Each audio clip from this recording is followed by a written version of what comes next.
Hello welcome back to my channel. അപ്പോൾ ഇന്ന് നമ്മൾ ഉരുളക്കിഴങ്ങ് കയ്യിലുണ്ടെങ്കിൽ നമ്മൾ ടേസ്റ്റി ആയിട്ടുള്ള ഈ ഒരു സ്നാക്സ് നമുക്ക് തയ്യാറാക്കാവുന്നതേ ഉള്ളൂ. പുറം നല്ല ക്രിസ്പി ആയിട്ടും ഉള്ളിൽ കുറച്ച് സോഫ്റ്റ് ആയിട്ടുമുള്ള ഈ ഉരുളക്കിഴങ്ങ് കൊണ്ടുള്ള ഈ സ്നാക്സ് ഉണ്ടാക്കാനായിട്ട് വളരെ എളുപ്പമാണ്. അപ്പോൾ അതെങ്ങനെയാണ് ഉണ്ടാക്കുന്നത് നോക്കിയാലോ.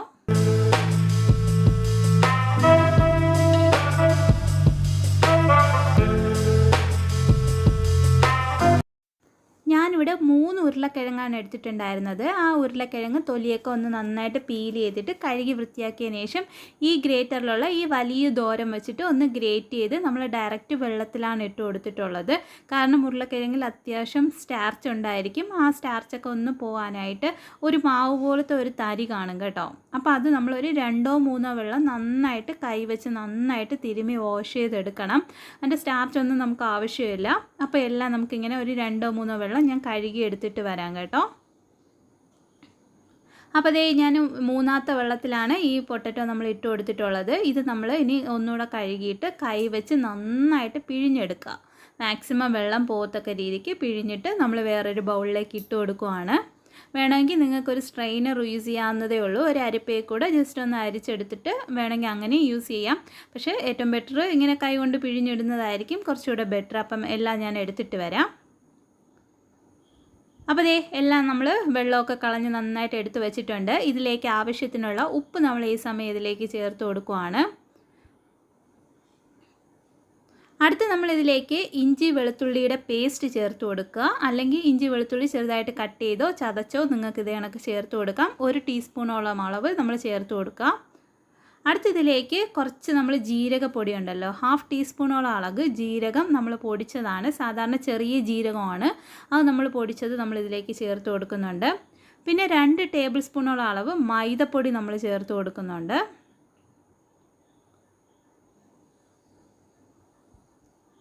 അടുത്തതിലേക്ക് നമ്മൾ ചേർത്ത് കൊടുക്കുന്നത് 2 ടേബിൾ സ്പൂണോളം അളവ് കോൺഫ്ലോർ ആണ്. കോൺഫ്ലോർ ഉണ്ടെങ്കിൽ ചേർക്കുന്നത് നന്നായിരിക്കും. കുറച്ച് ക്രിസ്പി ആയിട്ട് നമുക്ക് കിട്ടും. ഏറ്റവും ലാസ്റ്റ് ഞാൻ ഇതിലേക്ക് കുറച്ച് കറിവേപ്പില ആഡ് ചെയ്യുന്നുണ്ട്. വേണമെങ്കിൽ നിങ്ങൾക്ക് പച്ചമുളക് ഇതിൻ്റെ കൂടെ ആഡ് ചെയ്യാം, മല്ലിയില ആഡ് ചെയ്യാം, കുരുമുളക് പൊടി ആഡ് ചെയ്യാം.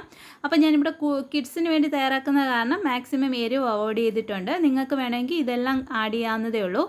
എന്നിട്ട് ഇതെല്ലാം നമ്മൾ നന്നായിട്ട് കൈ വെച്ചൊന്ന് മിക്സാക്കി കൊടുക്കുക.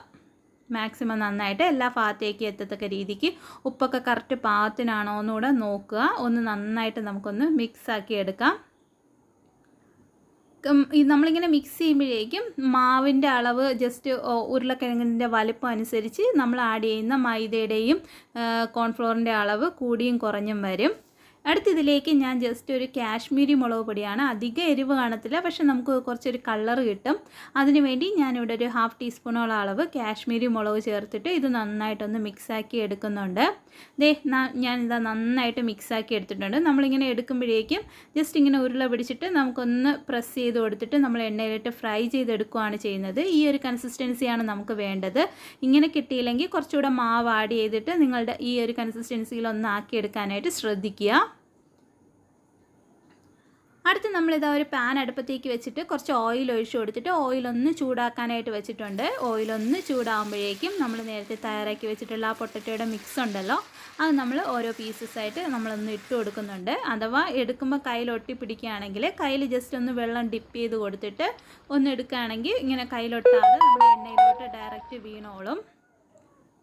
അപ്പോൾ ദേ ഓരോ സൈഡ് ഒരു സൈഡ് നന്നായിട്ടൊന്ന് ഫ്രൈ ആകുമ്പോഴേക്കും നമ്മൾ തിരിച്ചിട്ട് കൊടുത്തിട്ട് ആ സൈഡും കൂടെ ഒന്ന് ഫ്രൈ ചെയ്തെടുക്കുക. ശരിക്കും ഇതൊരു നല്ലൊരു ഈവനിങ് സ്നാക്സ് ആണ്. കുട്ടികൾക്ക് നമുക്ക് കൊടുക്കാൻ പറ്റിയ, എപ്പോഴും നമ്മൾ ഒരേ റെസിപ്പി ഉണ്ടാക്കി കൊടുക്കാതെ വെറൈറ്റി ആയിട്ട് ഇങ്ങനെ ഉണ്ടാക്കി കൊടുക്കുന്നത് എന്തുകൊണ്ടും നന്നായിരിക്കും.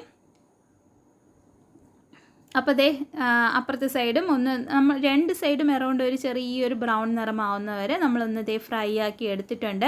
അപ്പോൾ ദേ നമ്മുടെ അറൗണ്ട് ആയിട്ടുണ്ട്. ഇത് നമ്മൾ എണ്ണയിൽ നിന്ന് കോരി മാറ്റുകയാണ്. മാക്സിമം ബബിൾസൊക്കെ കുറഞ്ഞ് വരുമ്പോഴേക്കും ആ പൊട്ടറ്റോ ഒന്ന് ഫ്രൈ ആയെന്നാണ് അർത്ഥം. അപ്പോൾ നമുക്കത് എണ്ണയിൽ നിന്ന് കോരി മാറ്റാവുന്നതേ ഉള്ളൂ.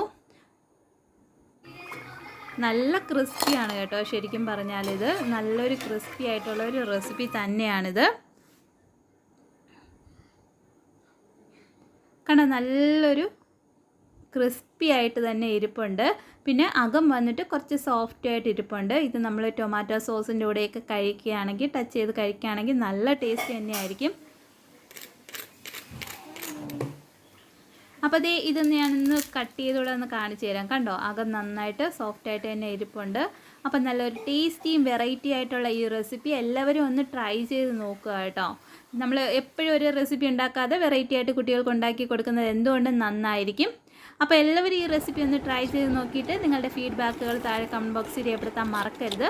Thank you for watching. Bye bye.